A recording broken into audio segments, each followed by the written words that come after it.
the standard you can see, what Rob is carrying for us, is the 96 Combat Wing. It represents the three groups of the 96 Combat Wing, which is the 467 at Rackie, 466 at Outerbridge, and the 458 at Norwich Airport. That's their Combat Wing badge. It's quite unique actually, but I think we're probably one of the very few groups that actually has a Combat Wing standard. So it's just been made. We've not had that done long. It's quite new. Thank you, Rob. Right. The reason we're here is because 80 years ago, on May the 8th, 1944, B-24 liberated from Horsham St Faith, crashed shortly after takeoff, just after 6 o'clock in the morning, about 400 yards in that direction, beside the Buxton Road. Came down into woodland, and of the 10 young Americans on board, 6 lost their lives and 4 survived. One man, Sherman Cassidy, top turret gunner, walked away completely uninjured, and was back on operations again 2 weeks later and flew 35 missions and received DFM. He completed over 40 odd missions by the time he went home. The other 3 were badly injured and were returned back to the States after a long protracted stay in the hospital at Morley Hall at Wyndham. The other 6 who sadly lost their lives in the crash were buried at Madingley, and 3 still remain buried at Madingley. 3 were returned home in the 1950s. It is just about a year ago, as I said, that we actually unveiled this memorial. This weekend, a year ago.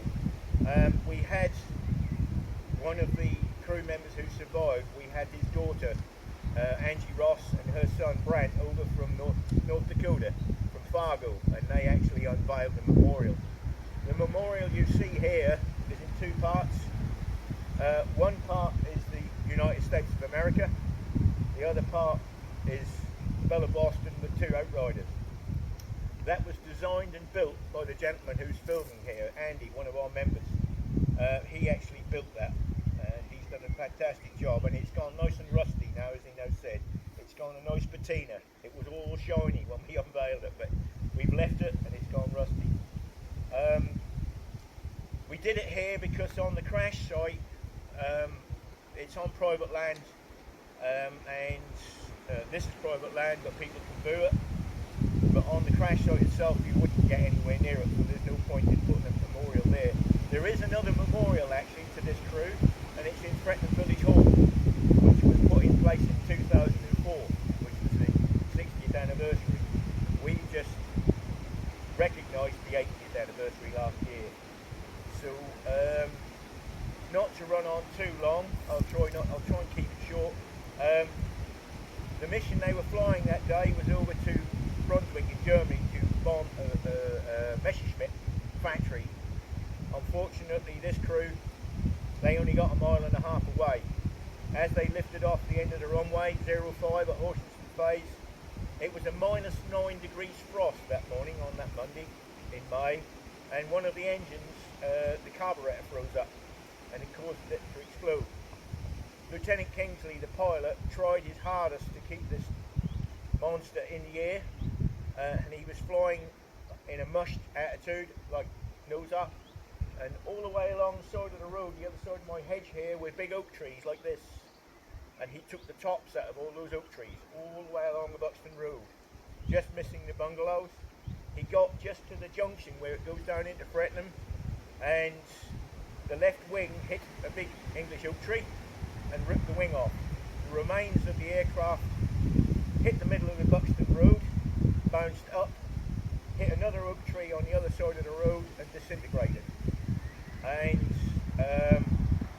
3 local residents, Ralph Hewitt, Derek Hewitt with his son Derek, and Mr. Albert Seidel, only lived a few yards away. They left their beds, entered the crash site, and they rescued about 7 or 8 of the guys out of the burning wreckage, and it was burning, ignoring the 50 caliber bullets that were going off in the fires and the 12 500-pound bombs that were also laying about. And they dragged, lifted and carried the guys out of it as best they could. There were some that they could not do anything at all for. They were beyond any help whatsoever. Such is the fate, the fickle fate. One man walked away unharmed, 9 of them didn't. The crew of the Belle of Boston at the time of loss on May the 8th, 1944.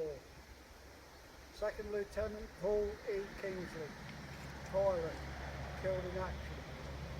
Flight Officer Homer F. Horsham, co-pilot, killed in action. Staff Sergeant Sherman H. Cassidy, gunner, wounded in action. Staff Sergeant Wayne B. Danielson, tail turret gunner, killed in action. Second Lieutenant Arthur J. Doyle, bombardier, wounded in action. Technical Sergeant Raymond L. Hunter, flight engineer, killed in action. Staff Sergeant Albert L. Nix, ball turret gunner, wounded in action. Second Lieutenant John W. Rogenmuser, navigator, wounded in action. Staff Sergeant Ben Wyszynski, radio operator, killed in action. Sergeant Patrick H. Cook, gunner, killed in action.